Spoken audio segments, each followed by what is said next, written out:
Hello everyone! Welcome back to our new videos. Hi guys! Welcome to Snow Monkey! Kung nakikita nyo, parang ice skating ang dinadaanan namin paakyat sa bundok. Kaya kung magpunta kayo dito, huwag nyo kalimutan magdala ng metal spikes for your shoes. Kasi napakadulas talaga ng daanan. Nabili ko nga lang yung sa akin sa Amazon, around 800 yen lang. From the bus parking to Snow Monkey Park, we need to walk from 25 minutes to 1 hour. Medyo mahirap at madulas kasi ang mga daanan. Buti na lang hindi umulan, kaya kahit may snow, napakaganda pa rin ng sikat ng araw. Nasa 1 degree Celsius or 33 Fahrenheit ang weather ngayon. Medyo warm nga daw ito for winter season dito sa Nagano Prefecture. Sobrang nakakataba ng puso guys, kasi more than 2 years na kami dito sa Japan. Ngayon ko lang na-experience ang ganito kakapal na snow. Hopefully, pati kayo, nai-enjoy nyo rin ang panunod ng ating tour ngayon.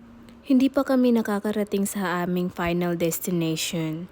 Pero grabe, kayo na ang mag-judge kung gaano kaganda ng view. Isa na talaga ito sa napakagandang lugar na napuntahan ko.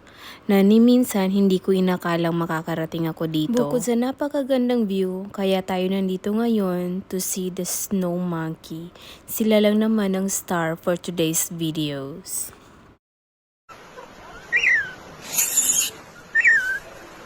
Nandito tayo ngayon sa Jigokudani, Yaen-koen or Snow Monkey Park located sa Nagano Prefecture.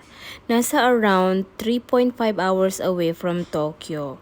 Just to clarify, this is not a zoo. This is Snow Monkey Park where you can watch wild cute monkeys enjoying soaking in the onsen or hot spring. This park has been open since 1964.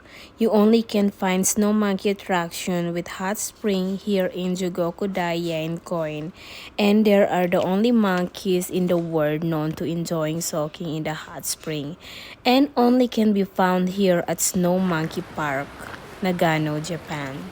These creatures are typically not dangerous to human. However, they are known to be bold and curious animals and may approach people in search of food out of curiosity.